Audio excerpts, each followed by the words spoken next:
Hello and welcome to Tomorrow. We have an exciting show for you today. A lot of stuff happened this week that we wanted to talk about. A few things, there was a bit of drama in the regulatory world that we may touch on a little bit, but a lot of us are really excited about some of the future announcements that have come out of India. They have funded 4 very large programs, and they're still a couple of years away from launching, but half the battle is just getting the bucks for it. So we're excited to talk about that in the future. There's also some space probes and a bit of rocket news as well that we wanted to get to. So thank you everyone for joining us today as we are going to talk about the future.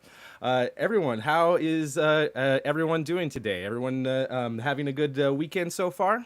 I love the old space mic, like learning to look which way, right? If you remember back in the studio when you were like, you've got that down. You've got I'll turn this way. Hey guys, how's it going? Hey, How are you doing? Who's yeah, I'm below doing me? great. How are you doing, Jared? Right?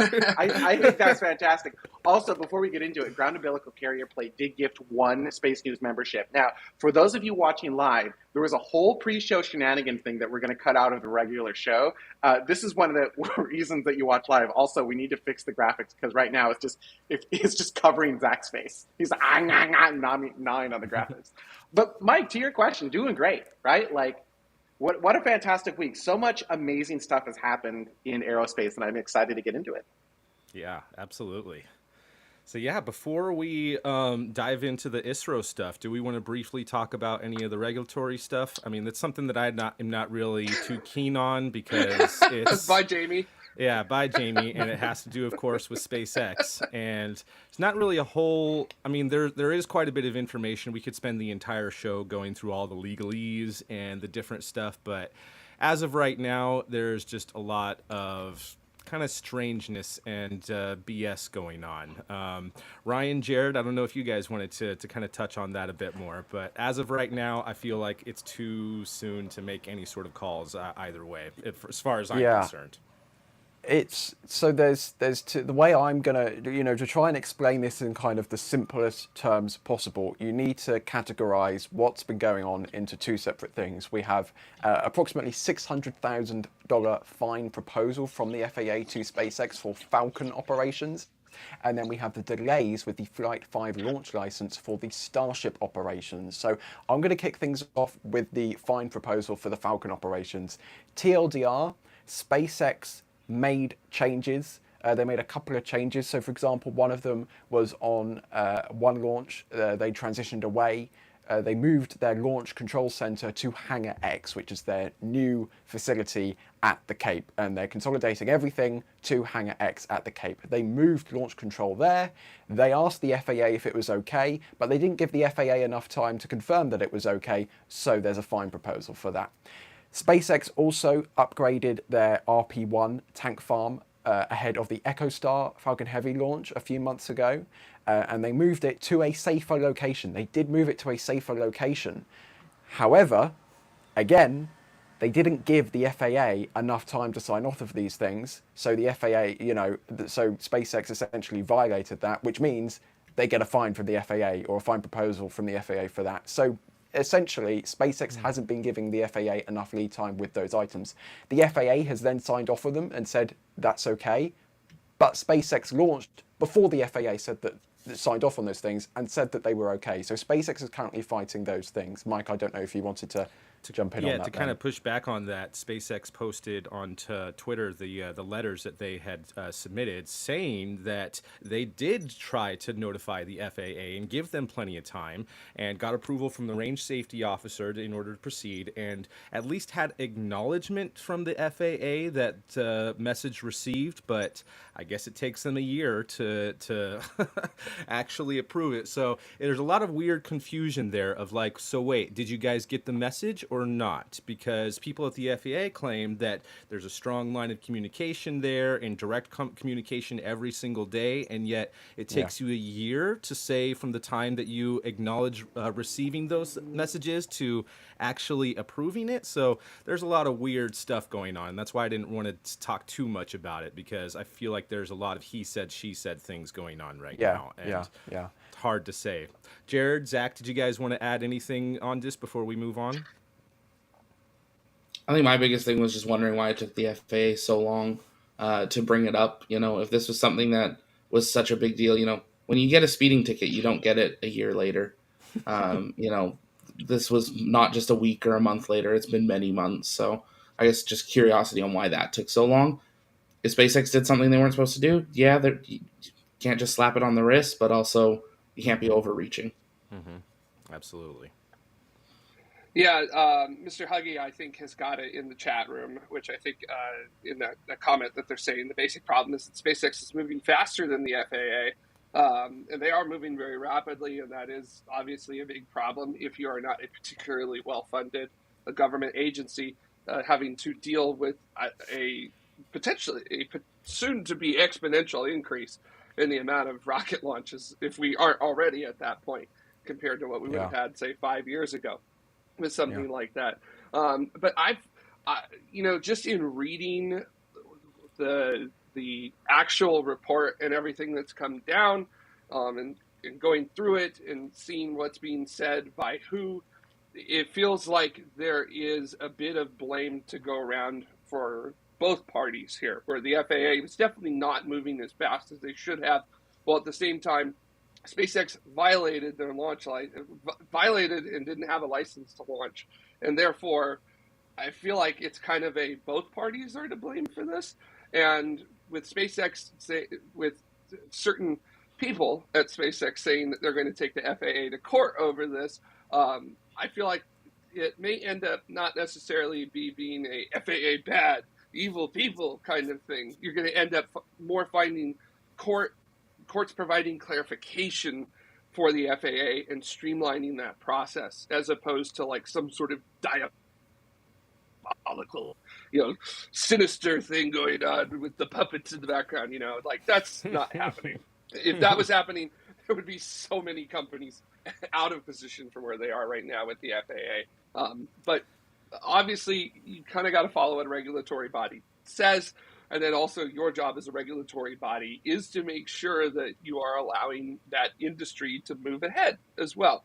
So I don't know. It just, when you read the report and you see what's happened, it basically sounds like we've got a little bit of a headway happening and there's a little bit of blame to go around to everybody. Not that that's a bad thing, but yeah, it is definitely one of the more interesting regulatory issues that have cropped up recently. So yeah, definitely deserves a lot more of a deep dive. And my biggest question is, are you guys going to be as stringent about the regulations for everybody else?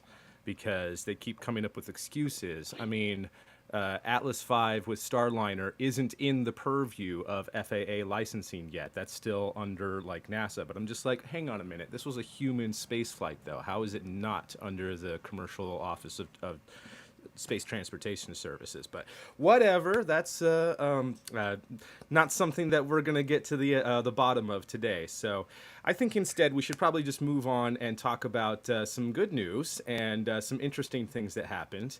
Before we jump into ISRO, we're going to try something. Hopefully this won't break anything, but there was one of the Chinese copycat companies that did a really interesting test. I believe that it was a 1 kilometer test, but it might have been a little bit higher than that. Welcome back, Jamie.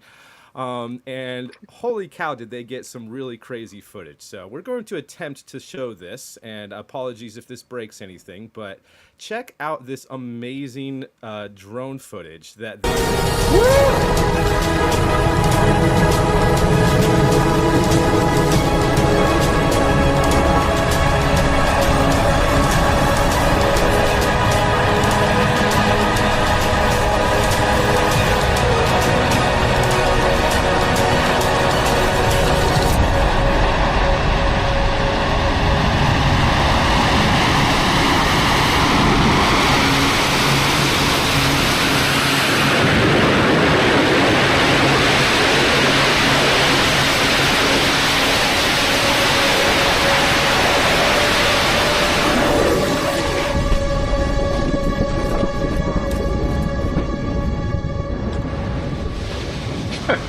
For anyone who was asleep before, you're awake now. My God, sorry about loud. that. Sorry for blowing out your ears. wow. The audio worked so well, it worked too well. That clip went on and was like, ah! So, for the My record, all of apologies. you watching, it's fine. All of you watching, just know that we all got hurt too.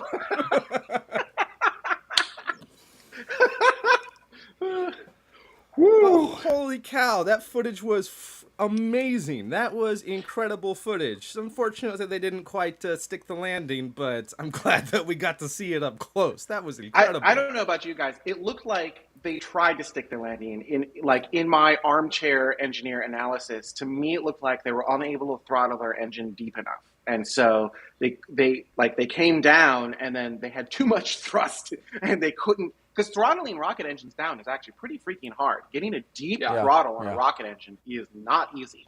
And so it seems like they're not able to throttle deep enough, and their only option then was to cut the engine, or they ran out of fuel, or they had a hard stop, which the hard stop would have resulted in something similar to what we saw anyhow. And then it just went BAM! But my God, that drone footage, I don't know who was running that drone footage or who was running that drone, but they knew what they were doing. Chef's kiss. Beautiful. Absolutely. Beautiful. And if you know who it is, please contact us at tomorrow. Oh, actually, there's more of that footage on X. So if you go, I think I've got.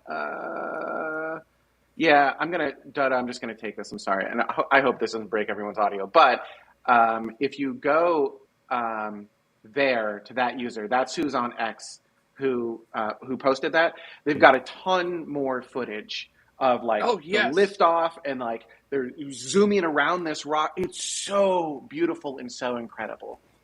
Yeah, I highly endorse following Andrew Jones there if you're very interested in the whole Asia area as a whole with spaceflight. So very good coverage Absolutely. with it there. Yeah, Aerovale gives a whole new meaning to hover slam. Yeah. It did hover, and then it did slam. That was definitely a litho break.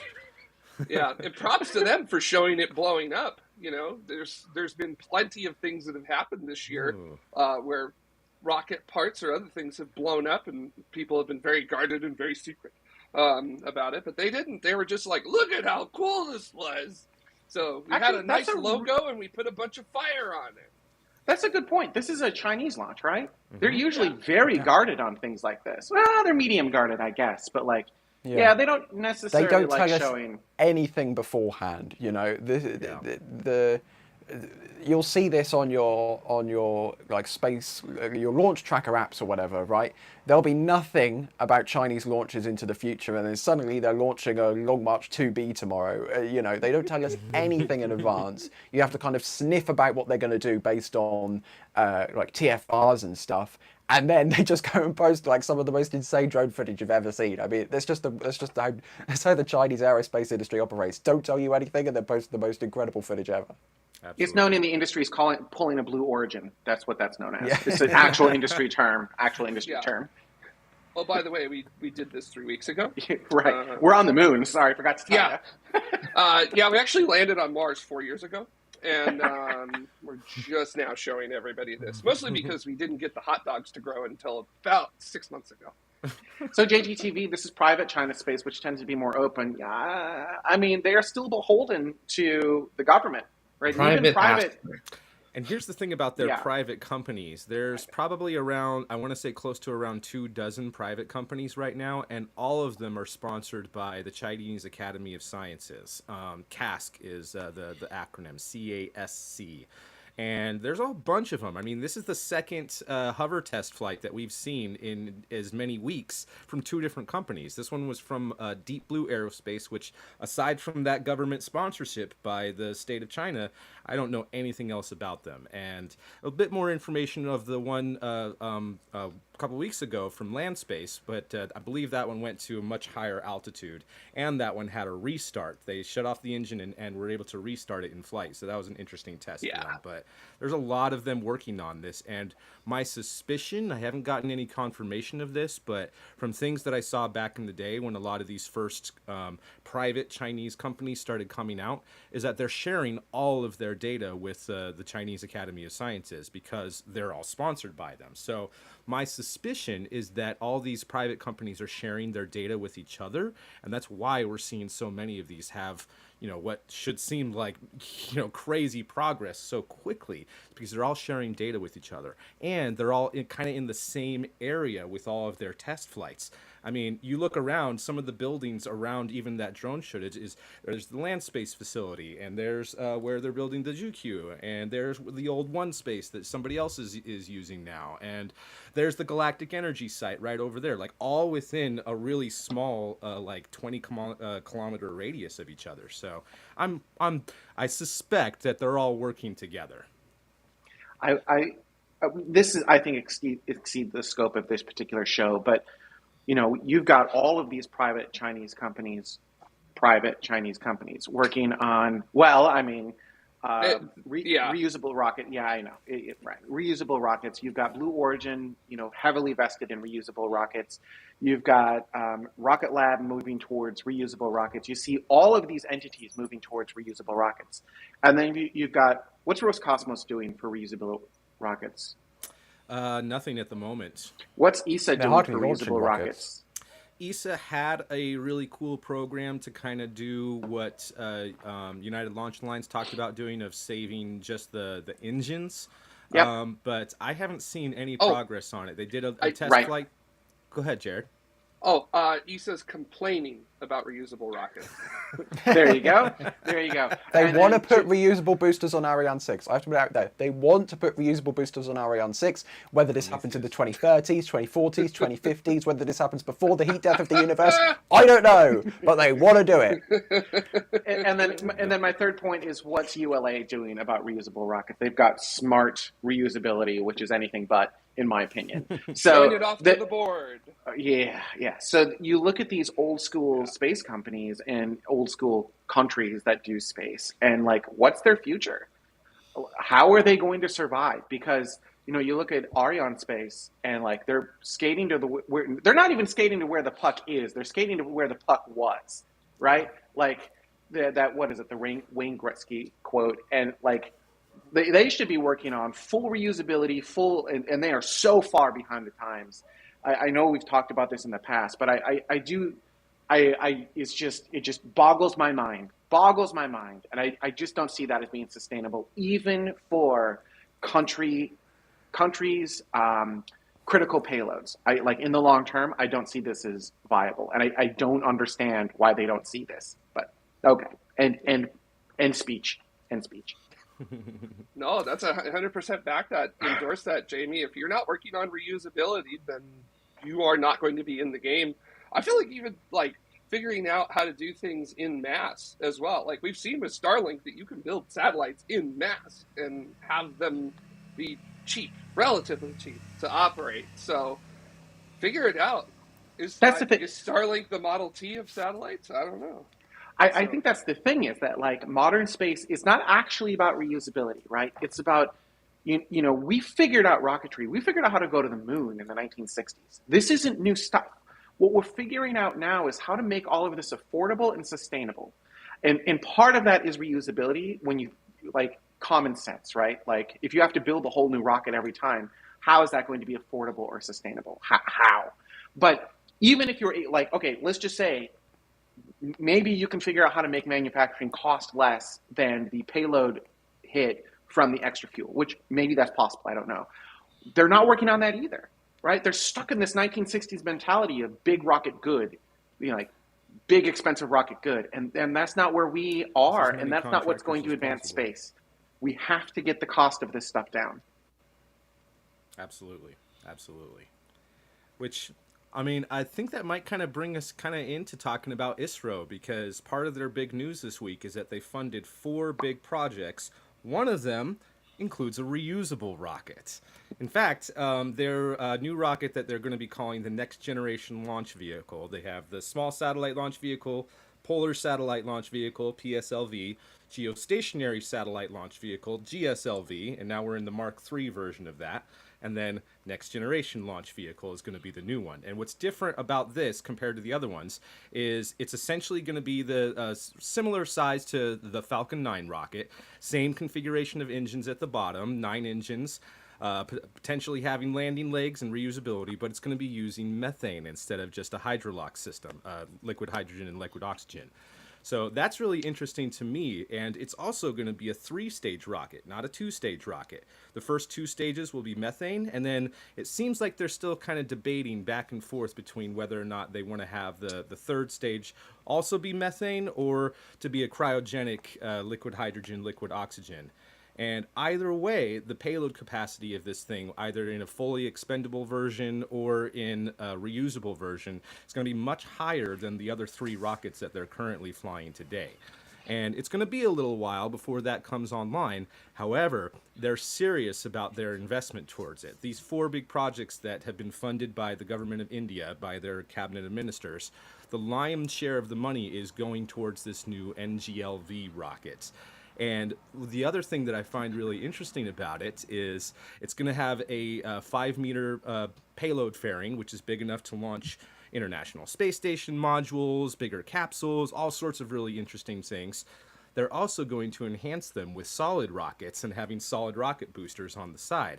And I know that's something that SpaceX would never consider, but I find that really interesting of, hey, if we have some really heavy payloads, if we do have some really big things that we want to do, why not just strap on a couple of our solid rocket boosters, which they're experts at now, and give it more payload capacity to either low Earth orbit or geosynchronous orbit. So I'm excited about that, and I'm really excited about their human spaceflight program they have too. I'm not sure. I'm also trying to kind of mess Before around you get with into this that, stuff. I have some dumb questions, if you Yeah. don't mind. Yeah. So PSLV, GSLV, are those Hydrolox vehicles or are they Carolox vehicles? Or Sort all of the above? They're a Yeah. they're a super weird leapfrog system. So PSLV has a solid and then a liquid and then another solid and then a liquid again. It's super weird. And What are the liquids, though? yeah. No, what are the liquids? Is it Carolox? Is it They, Hydrolox? they only just started doing Carolox. That's on an upgraded upper stage for the GSLV. They've actually been using UDMH, the super hypergol. toxic stuff. Like, hypergol. Yeah, Thank you. hypergols. Thank you. Hypergols and solids. Mm-hmm. So, yeehaw. Okay. All right. Yeah. So here's where I'm a little bit confused on their next gen stuff. Is there methalox, and we don't know LOX, right? And so maybe I'm just looking at this too simplistically, but methalox vehicles make a ton of sense for Mars, right? Especially if it's the stage that you're sending to Mars that wants to land there and you're going to send it back. You can just use the atmosphere of Mars to refuel your vehicle. Assuming you can find water, then you can use the atmosphere to build your liquid methane. I'm making this sound way easier than it actually is, but like generally speaking, you have your fuel plant is the planet. But that's not going to work on the moon, right? That's not going to work in space. So why would you go for a methalox engine over hydrolox for like earthbound or moonbound systems? Like, especially if the 3rd stage isn't methalox. What is the advantage of methalox over hydrolox in that regard? Or is it just the trendy new thing, and so they're like, we're going to do the trendy new thing? Well, I think it's a little bit of both. I think it's both a little bit of the trendy new thing and also the cost, because being able to produce methane fuel is apparently a lot cheaper than it is to do hydrolox, especially if you're trying to do cryogenics as well. So I think that is at least factoring into what their plans are. And that's why I think there's also a debate going on for, using the first 2 stages, using methalox, and then using hydrolox for the upper stage for their future plans of eventually going to the moon and doing, in-source resource utilization in order to harvest lunar ice in order to create more liquid oxygen and liquid hydrogen. So that's where I think is going on with that, but there could be more.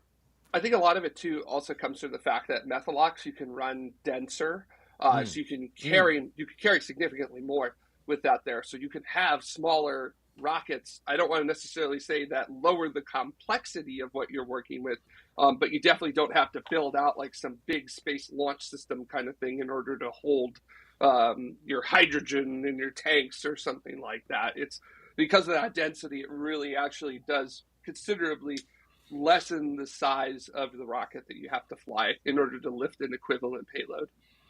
And the chat room is saying, and I think this kind of goes without saying, but like they are pointing out, like hydrogen is very hard to contain. It's very hard to work with, which makes a ton of sense, right? Like, look at the Delta IV, right? The Delta IV would light itself on fire every time it launched. Delta IV Heavy was amazing to watch because it would just light all that gaseous hydrogen on fire, and just the whole bottom end of the rocket was on fire. That's a product of its engine and the way it starts up. Whatever. So, because I mean, no, they tried. Hang on, Jared. They tried to fix that in the end, and they were never able to do it. So I'm going to call shenanigans. Okay, you know what? All I'm going to say is the space shuttle would have done the exact same thing if they hadn't had an incredible system to help burn all that hydrogen rolling through the RS-25s to pre-start them like that. The RS-68 had some crossover with the RS-25, so it makes sense to me, and it's you know what? It's perfectly reasonable. I would expect fire to be at the bottom of a rocket. What's wrong with you, Jamie? No, it's not at the bottom of the rocket. It's the bottom of the rocket is on fire, not the engines. The bottom of the rocket was on fire. True.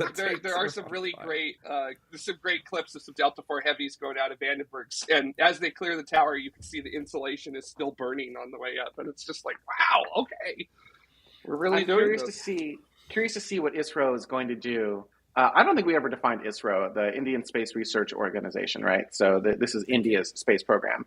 I'm curious to see what ISRO is going to do with regards to that third stage, because as I was just preaching about, bringing costs down, if you have inconsistent fuels on the vehicle, that means that your GSE, your ground support equipment, needs to be able to support all of those different fuels for the different stages, which makes your ground system substantially more complicated.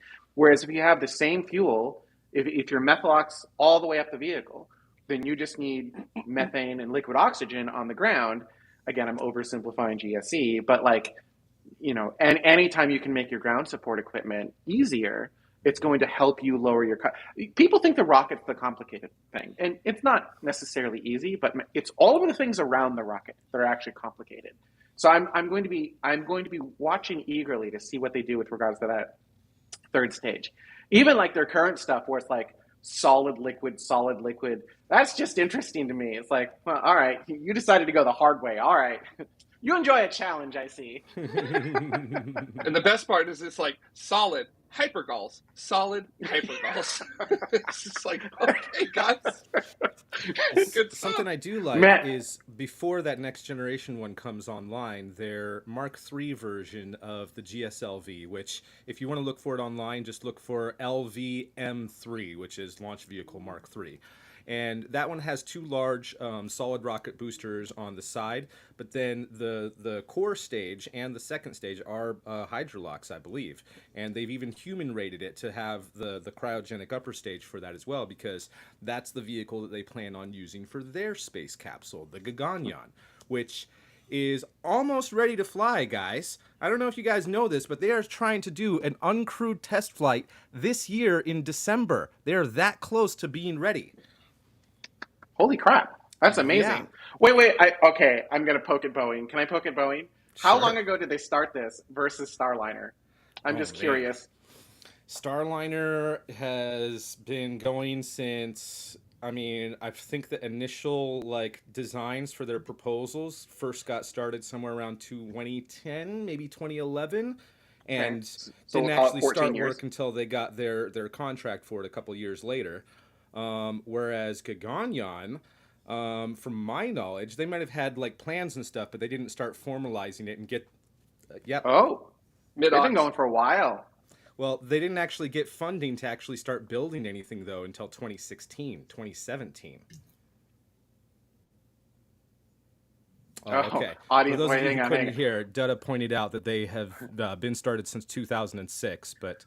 As I said, they didn't actually get money to start building anything until 2016, almost 10 years later. For India. Also, Aravale said in a comment that I can make GSE super simple because Dutta's not here, but Dutta is here. He lingers over all of us hosting the show, and he can talk in our ears. So if I say bad things about GSE, he'll let me know.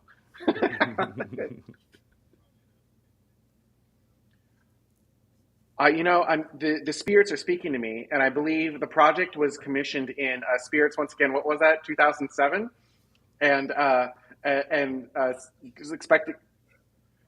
expected completion is 2024. So say the Spirits. As of right now, they seem to be on track for at least to do a first uncrewed demo flight, orbital demo flight. Here's what they've done already. They've already tested their heat shields on smaller subscale ones to make sure that their tiles that they plan on using are actually going to work. That test worked. They've already done parachute tests. Those successfully went off. They've already done pad abort tests to have safety systems in case anything goes wrong with the rocket. That went fine. And last year, they already did an in-flight abort test with a special rocket that they made just to do a quick, not even a suborbital flight. I think it only went to like 10 kilometers or something like that. But then doing an in-flight abort to make sure that everything will work in the case of an emergency. And they have a really nice system that has like 4 different types of puller and pusher systems inside the payload fairing of the Gaganyaan, similar to the Soyuz capsule. I don't know if you guys have seen much about the launch abort system on the Soyuz capsule, but they not only have the polar tower on the top. Actually, I can see if I can pull this up. Let me transition to this real quick. This shows it quite a bit better. Not only do they have the polar system on the top, if you look at that middle image, the one at the very top there, poles, and then there's 4 that are spread around that also will push that system as well. So they have a bit of redundancy and backup when it comes to being able to have a good launch abort system. And all of those tests have performed well. They are pretty much ready, and they've been training their astronauts. They got their first 4 astronauts that they have been training, and one of them is going to be flying on the Axiom 4 mission soon and to start getting experience and everything like that. And the thing that I think is really cool with their capsule is they're using the international docking standards so that they can dock with the International Space Station or even do like rendezvous with like a Dragon capsule or even some of the private space stations that are being worked on. So I'm excited for it. Uncrewed test flights, possibly this December. If not this December, then early next year. And their plan moving forward from there is to do 2 more uncrewed test flights and then begin operations, begin their own flights. And part of this other big news for ISRO is they're going to start building their own space station modules as well. I was just going to get to that. I was going to ask what their long-term vision for having a capsule was, right? Because if we just have a capsule going around the Earth, neat.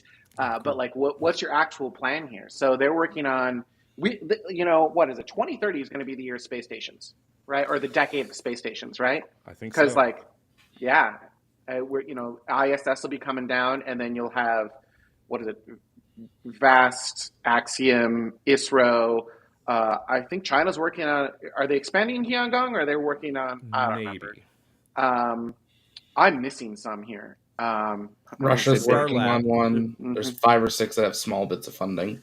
Mm-hmm. Yeah, like it's 2030 is going to be crazy. Mm-hmm. Like the decade of 2030. Absolutely. Space stations. Oh, Gateway. Freaking Gateway. I forgot what. How do you forget Gateway? If we can get it off the ground. We're talking about Earth ones right now. Yeah, I mean, I was just saying space stations. Like, who cares where they're at, right? I think non-Earth space stations are arguably a little bit cooler, right? Especially if you get like, there's a really cool future where you start thinking about like gateway around the moon and then a gateway around Mars, and then you just have Aldrin cyclers going between them, right? They're Aldrin cyclers, right? Well, that's the kind of the big secret with Gateway is it is an Aldrin cycler. Wait, Gateway itself is an Aldrin cycler? Gateway itself, the plan, if it ever got to fruition, which may or may not because modules keep getting taken off of it and put back on all the time, but the plan initially was once it got to a certain level of completion that it was going to be the space cruiser. It was going to be the Aldrin cycler that went back and forth between orbits and just in space only. That's kind of something that I wish that they had kind of promoted more. It's literally a footnote in all of like the plans of long-term plans. And oh yeah, by the way, once these systems are online, then we'll start doing these types of orbits and leave the Halo orbit. That's a huge footnote, Space Mike. Yeah, but really, that's why I've been a fan of this the whole time. That changes my perception of it, because otherwise it's like, for those who don't know what an Aldrin cycler is, the general idea is, right now we're slinging rockets to their destination, and then we try to sling them back home, right? Think Apollo, right? You throw the rocket at the moon, and then you throw it like the lander back up to the rocket and come back.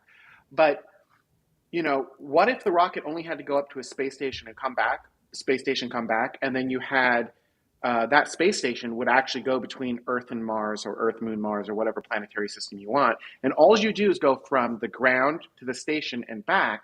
And it's the station that goes between the planets, where it's already out of the gravity well. It doesn't have to escape these huge, the amount of energy necessary to get out of these gravity wells is intense. So if you remove that from the requirement of going between the planets, and you just kind of slingshot around these objects and come back and slingshot and go back, then like you could potentially save on your delta V and energy costs. You're not saving, but you get the idea. You save on that system potentially enormously, and then you just build that system. Yeah. I've been waiting for someone with. No, Dada, don't give it. No. The secret. You were supposed to speak in our ears. I'm sorry. Continue, Zach. I don't know if that had something. Yeah, Break. hold. How does that save you anything? Because you then, from the Earth, have to match the velocity of the Aldrin cycler that's going at its fastest speed near the Earth or near the Moon. That doesn't save you anything. It just means you have to reproduce that escape velocity and deceleration every single time you want to join or depart. You would disappear. normally Spirits be correct disappear. on that, Dutta, but that's why they intend on putting the gateway in a halo orbit around the moon. It's a lot easier to reach that destination than it is to catch up with something that's going twice as fast as whatever the highest velocity orbital space stations you might have. So that's why they're putting this thing into that eccentric halo orbit around the moon, because it's a lot easier to get back and forth there and have the cycler park there to allow those transfers of crew, cargo, and fuel as well. I also think that there's a difference here in that you build a larger cycler, a much more massive cycler that is just designed for long-term travel, way bigger than anything we would launch off of Earth. That then you're on this large platform for months at a time, ideally with some sort of gravity, what am I trying to say? Gravity module. So you've got, simulated gravity, or I guess it wouldn't be simulated, whatever, going between sites. So you've got this kind of optimized platform to go between A and B. You're not wrong, though, Dada, or the spirit of the show. What is Dada's other name? You're not wrong. Like, absolutely. But there are potential advantages. There are potential disadvantages, too. I feel it's important to also remember that the orbit that Gateway is in, that near rectilinear halo orbit, they're doing that too, so that way they are in constant view of the Earth, so that it is unbroken, continuous communications with the Earth as well. Mm-hmm. Now the world. Ghost host. Well, I'm getting Dada the spirits are speaking to me, and I believe we are to call Dada the ghost host. That is what the spirits are telling me. Oh, his Disney nerd shines through. I love it. Speaking of like the bigger stuff you were mentioning, Jamie, that's something when Starship really started getting talked about. That's where I said that's going to directly go and I'm surprised we haven't seen any companies really start talking about it. That it's probably a funny vision, but my plan is you use Starship to build the bigger thing, and then you use your Starships as tugs that we use for cruise ships in the ocean. Tugs. Tugs are side things, so you get the bigger stuff going, and then you use Starship as the taxis for the Earth, the Moon, and Mars. But then you have that much bigger cruise liner going between the planetary bodies. But you need Starship to be able to build something of that scale. So you're saying you've got your Aldrin cycler, right? Because this is Buzz Aldrin's idea, right? This is why it's called an Aldrin cycler. You've got your Aldrin cycler that slows down and gets into like an Earth orbit. So now it's stuck around Earth. So now we still need to do an escape push, right? So you're saying you take 4 Starships, attach it to the side, and you just light the engines and you burn this thing. And then before it's done, you peel the Starships off, return them back to Earth. And now it's already... Exactly. Or it just keeps going and the Starships meet it. But, have like 50 Starships waiting. Avenue 5. How hard could it be? Okay, we've gotten way out first, though. Wrap it in some tape, a bolt or two. Just a waiver or two and it'll be fine. I mean, you strapped 3 Falcon 9s together. How hard was that? It's fine. Oh, Airavail, I Sounds accept. very simple. So, Judder just said, it's easy, you just... You just So get out of my office. ISRO's working on a space station. Do they Mhm. is that an Earth orbiting space station? And do they have like plans for It is what an that's Earth. going like? What it has to Mhm. have a reason to be, right? Mhm. What is its reason to be, or is it just national pride? And a little bit of both. I'm going to try to pull this up. It's not the greatest, but here is what we've got so far of it. You can see on the far right there on your screen. And their plan initially is to launch one module, and it seems like they're kind of closely mirroring like the old Salyut and Russian designs. Because even their Gaganyaan capsule themselves looks eerily similar to a Soyuz without the ball orbital module that's usually on the top of it. Um, Here's another picture of Gaganyaan, so you can kind of see that. I mean, it looks like the reentry capsule of a Soyuz. But with their space station, the interesting thing to me about it is they're going to have it in the same inclination as the International Space Station, and 51.6 degrees inclination, so that either Russia could participate if they wanted to, or all the International Space Station partners could participate if they wanted to. And in fact, there's even talks right now. There's like a memorandum of understanding between ISRO and NASA in order to launch a Gaganyaan capsule to the space station in either 2027 or 2028, but not to deliver crew, to deliver cargo, which I find super interesting. So using their same capsule that they want to use for their astronauts to use also for cargo. And their initial plan right now is to have up to 4 modules for their own space station, but right now it's very flexible because they want as much international partnership as they can possibly do. And it seems like they're working pretty closely with Japan, surprisingly. Japan and India are going to be going to the moon together. They had a successful mission last year with Chandrayaan-3 that had some Japanese instruments on board. They plan on doing that again with their future lunar landers, and are trying, it seems, to get those sort of things moving. And a lot of people don't know this, but Japan is actually pretty close to having a new version of their not automated transfer vehicle. That was the European one. Their HTV vehicle, which was the Japanese version of their cargo vehicle. They have a new version of that is going to have a return capsule for it. It's not going to be for crew. It's still just going to be for cargo. But instead of it being like the Progress vehicle that just burns up, or even the Cygnus vehicle that just burns up, there's no return capability.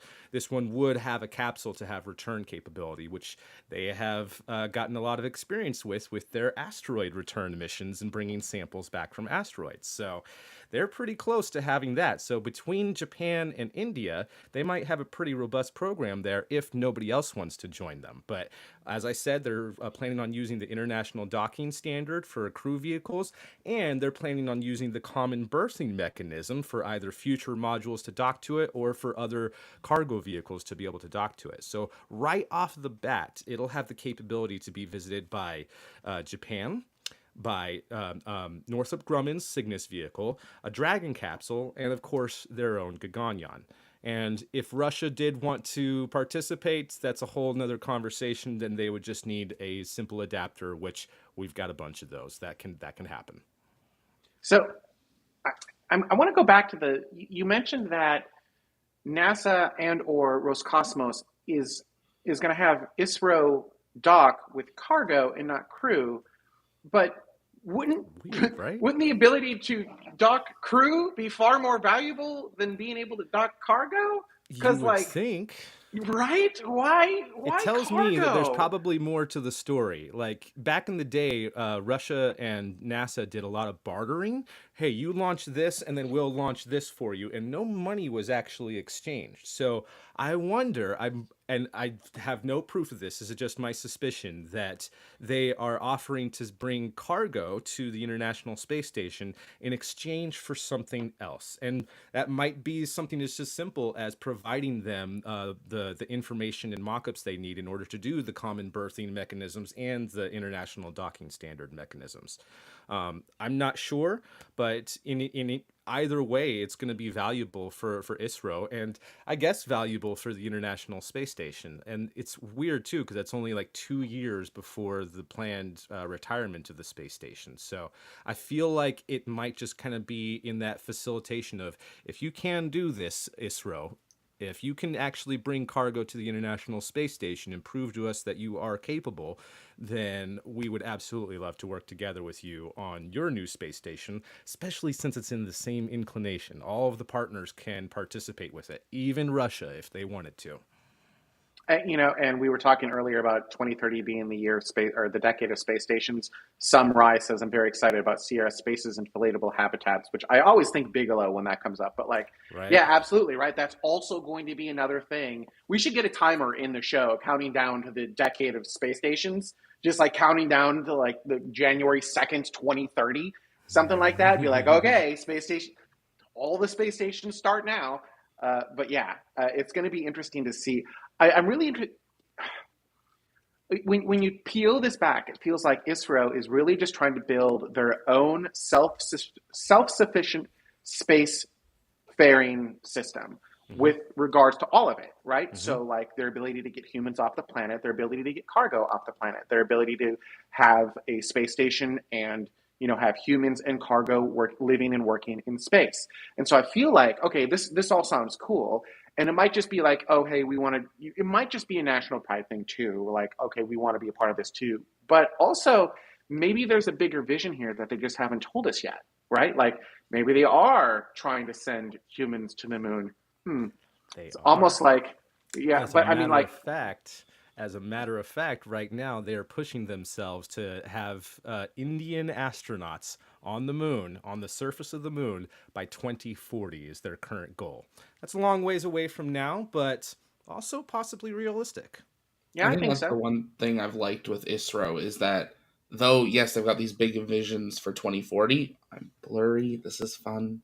There'll be more lights next week. That though they're at the speed they're moving, it seems practical. Like for how quickly they are advancing through their things, their timelines seem to make sense.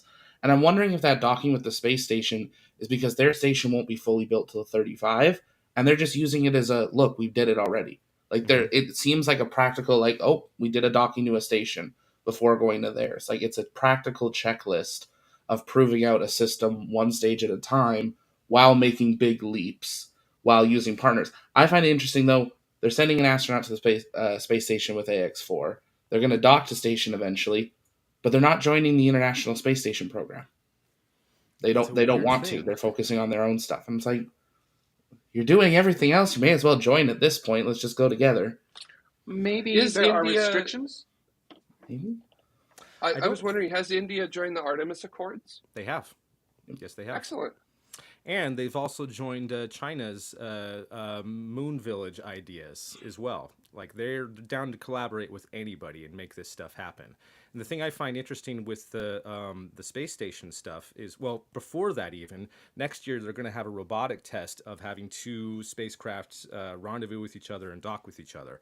I think that these are going to be much smaller than their crewed or cargo spacecraft, but will have the same type of docking adapters so that they know that they can actually do it. So, kind of doing a Gina test just without the crew, all robotic, which they'll need to do anyway because one of their other big projects is Chandrayaan-4, which is going to be returning lunar samples back to the moon, and they're going to do like what China did last year, where it rendezvous with a robotic craft in orbit around the moon and then returns those samples to Earth once it's transferred to the return vehicle. So that's a capability that they'll need to figure out anyway, just for their robotic exploration. So all of that is going on, and I mean, we're about to end the show here pretty soon, but they also have a Venus orbiter mission that is also going to have its own little lander. It's just, a parachute lander, probably going to be crushed within 5 minutes or something, but if they can get pictures from the surface of Venus,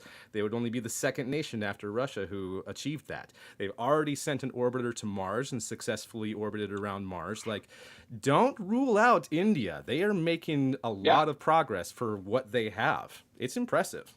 And they're doing it for the cost of a budget of a U.S. space movie. And that's true. And what I love too about their Venus orbiter project is that it's going to be happening at the same time that NASA's Veritas and the European Space Agency's Envision are going to be arriving at Venus. So you're literally going to have I didn't 3 realize. fresh spacecraft arriving. And I think the coolest thing about the Venus orbiter mission from ISRO is that the instruments they have selected are, you could tell that they basically went, okay, what is Veritas doing? What's Envision doing? How can we complement and expand on what they're looking for to help with that? So you're going to have co-observations from 3 different spacecraft, 3 different space agencies in 3 different parts of the world happening at the same time, all looking for different things, but still able to provide crossover for each other. And yeah, baby, here we come, So Venus. cool. You better be ready. So it's no longer a race to Mars, it's a race to Venus, but we're holding hands when we get there. Yes. It's the planet of love, of course. So there's Absolutely. I can't think of a better way to do it. I think you brought it up, So, Space Mike, that they're part of the China village, and it's probably a topic for another day, but I'm very curious what the feelings are of the Artemis program of being part of that, but also the Accords, and if there is actually some, you can't do both, question mark.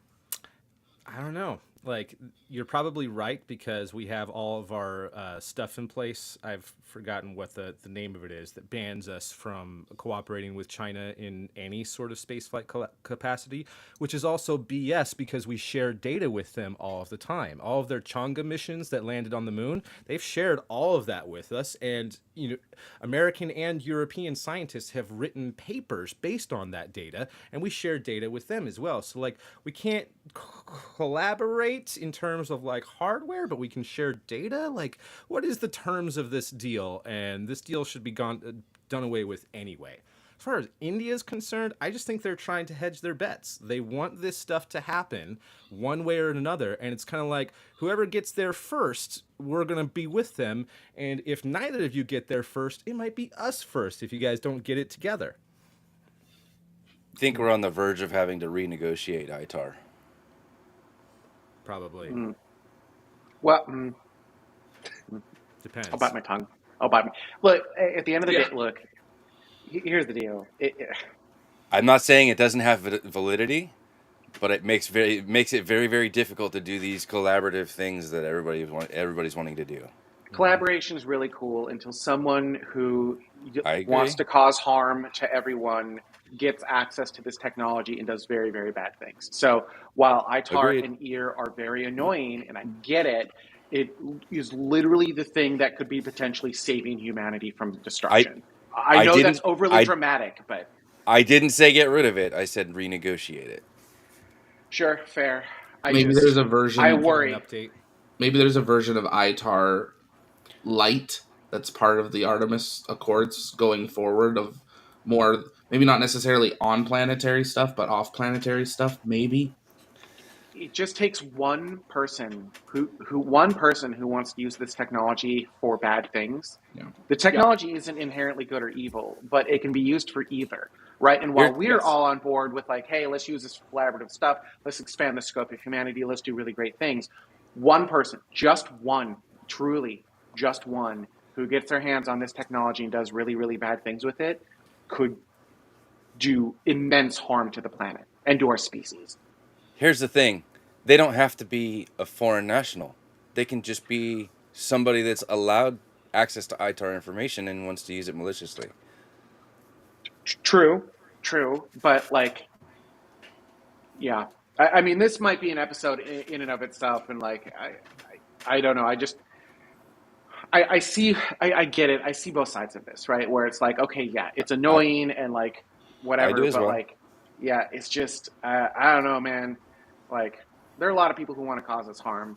These are not good people. And like, you're right. It totally could be, self-inflicted, but that feels far less likely to me than the person who's eagerly clamoring to try to get this information, I think it's the difference of removing ITAR, but not removing ITAR, but removing some of the restrictions on which nations we're allowed to work with. Because like the whole thing with working with China, that's a thing from Congress. That's not even ITAR. That's just we just don't do it. Period. Yeah, that was baked into the fiscal year 2010-2011 United States budget, and it's basically been considered dogma since. Yeah. I'm not Yep. sure I disagree with that one. Like, Because I mean, how do let's they be treat honest, humans? they've stolen all this technology anyway. Look at all the SpaceX copycats. They've already stolen all this But they're stuff not. But anyway. Space Mike, they are not successful yet, right? You're Like, right. they have not figured this out. They are struggling to get this to work. They've Now, that doesn't mean nailed that a they hover won't. slam. More slam than hover. It was really cool. It was really pretty, but like also it didn't work.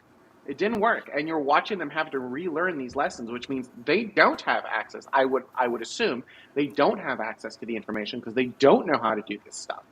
This is So- clearly not a case of Buran to our space shuttle. Yeah. I mean, that was clearly right. Like, looks awfully similar.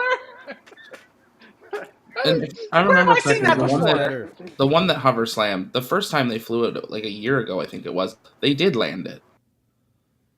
I think it did land successfully. So You mean the land space one 2 weeks ago? no, the one that flew, the one that we saw the footage come out from today. I want to say they had a smaller hop once, and they did land it. Oh, yes, you're correct. Earlier. Yeah. Yes. Sure. So small hops aren't as okay. Yeah, I mean, come on, they get progressively harder, right? Like, Yeah. the more energy you got to bleed off, the more energy you have, the harder it is to land, right? It's harder to stop a car going faster than a car going slower. So we're all laughing because Dutta said welcome to the club, and I just realized he's not in the scene. So like we're all like, all right. Anyhow, sorry for going on that little tirade. I don't know. I just worry. Like, I don't want bad people to get this information. I get where everyone's coming from, although I feel like it's a little bit. Yeah, I'll just end there. Yeah. I would agree with you. Deserves its own conversation in and of itself to actually go over the fine details of that sort of thing. But I feel like the show's starting to wrap a little bit. Were there any topics that we missed that you guys wanted to get to? Ryan, I know that you've been sitting there silently and patiently for a good chunk of this. Is there anything? I know you want to talk ISRO. and you're muted right now, Brian. Can't That's hear what. See, super silent, super silent. Okay. Uh-oh, Well, batteries. okay, Batteries. bye. On that, we started with interesting audio issues. We'll end with interesting audio issues. And- Let's give Ryan a chance here Can you because I hear me? really want to hear 1, what 2, he has 3. to say. 1, 2, 3. Good comms. Good Yeah, comms. try. Cool. What are we ending? I've got things to talk about. Come on, quickly. Anyway, I want to quickly go back. I want to quickly go back to Zach's point from earlier. Why is India not joining the International Space Station?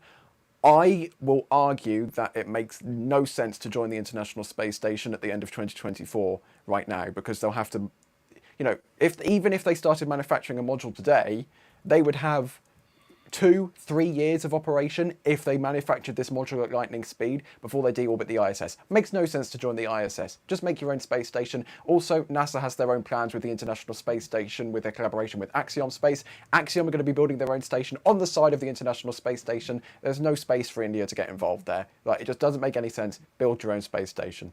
And But maybe United their signed crew Starlink. capsule's I'm ready excited before it's brilliant. Starliner. That would be amazing.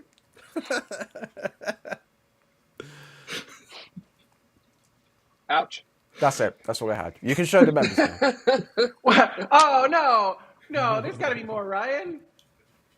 All right, I guess we're going to members. Yeah, All right. Ryan's done. Also, I did want to mention that earlier Dave Avery gifted 5 members, and he did up his membership level, but I have not updated the slates yet, so I'm a terrible human being. So he's on the wrong membership page, and every single week he gifts like 5 memberships near the end of the show. Now he thought we were ending before the top of the hour, but we got started late, so I got him this week.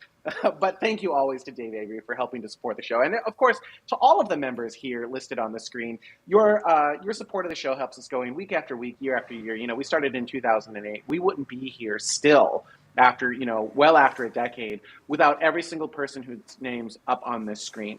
And also, if your name's on the screen, or even if it wasn't, if you're one of the system support members, you will get access to our members show after the fact, which will be either awesome or awful. There's really no in between with the members show. They're either super, super boring or they're absolutely incredible and you're like, I can't believe that just happened. And I never know which way it's going to go. I truly never know. So, on that note, thank you all. For those of you joining us live, thank you for helping us troubleshoot the audio issues. I think we're getting better at this, maybe, question mark? You'd think after, 14, 15 years, we'd be able to get the show going correctly, but welcome to live.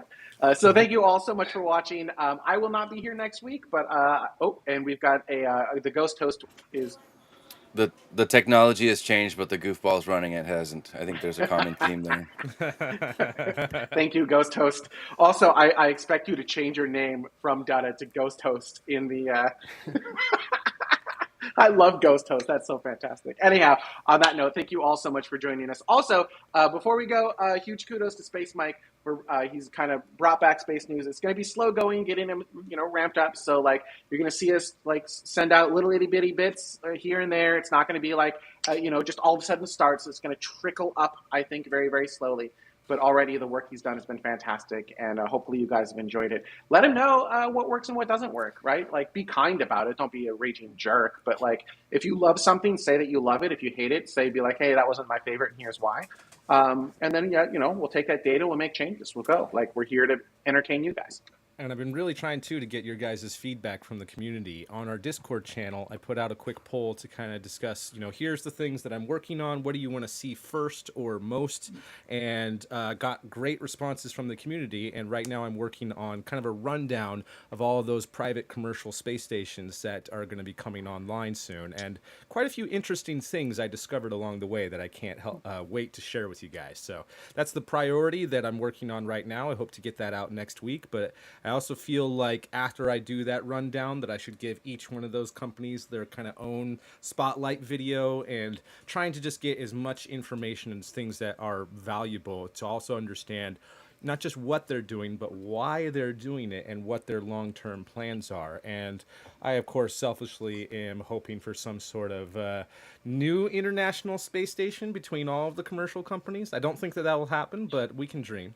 In any case, I'm going to be putting out a lot more polls in the future, and if you would like to get your voice heard, please head on over to our Discord channel.